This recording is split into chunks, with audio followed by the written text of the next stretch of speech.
Welcome back. Yes, indeed, continuing our focus on the elections. What part of what transpired yesterday is what we will talk about now. Before we get on, correspondent Charles Erukaa joins us via phone now. Morning, Charles. Take us through that scenario again yesterday, because different comments coming through. We're even looking through the emails today. If there is any press release about who has been arrested concerning what happened. What's going on where you are now? Well, at the moment, we're in Port Harcourt. We managed to leave Okrika last night under security escort after the attack and the fact that I had sustained an injury on my neck. But we were taken out of Port Harcourt after I received treatment, and for now, right here in Port Harcourt, I can't say exactly what is happening in Okrika, but I can let you know that as far as the casualty figure is concerned, it's been confirmed that one policeman was killed in action, and I believe a DSS official was also injured. There were also reports of other people killed during the gun battle, but the casualty figure at this moment cannot be confirmed.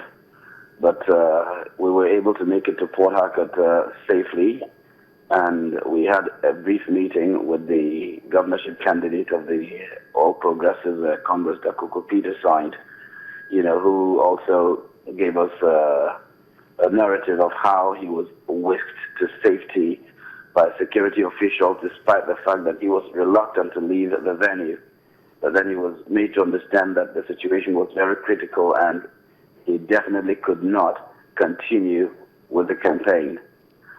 So that's the situation at the moment. The full casualty figure of that particular gun battle cannot be confirmed at the moment, except that 2 law enforcement officials were affected, one fatally. Is there any word from the police about what they've done or what they intend doing? Because people fear that there may be those who will be bent on reprisals after that incident. Well, yesterday, the security officials, the police mostly, were able to secure the environment where the rally had taken place, probably to either take on the attackers if they appeared, or to prevent looters from cutting away the property of the people who owned the public address systems and other media houses that had abandoned their property there because they had to flee for dear life. As far as investigations are concerned, we really have no word on that. But suffice it to say that yesterday evening and probably in the early hours of today, Okrika town was pretty tense. The attackers, I believe, came through the creeks, sneaked close to the venue of the rally, and then set off the explosions. As of the time we were leaving, we also observed that some of the buildings near the venue of the rally were set on fire. Either they were burned with fuel or were set ablaze by the effect of the explosions. But as far as investigations into the incident is concerned, I believe that the security officials will be doing something about that, because at least 2 of their own were affected.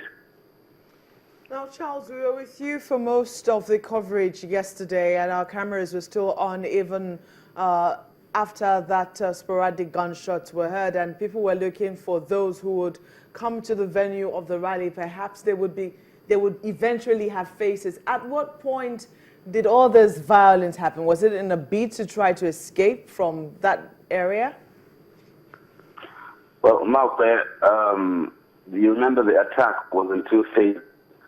Initially, it was a series of explosions, 3 of them one after the other, increasing in intensity as time went on.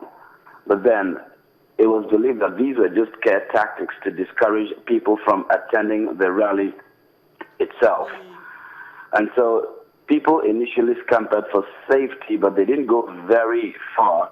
It was more like on a note of a cautious optimism. Let's see what will happen.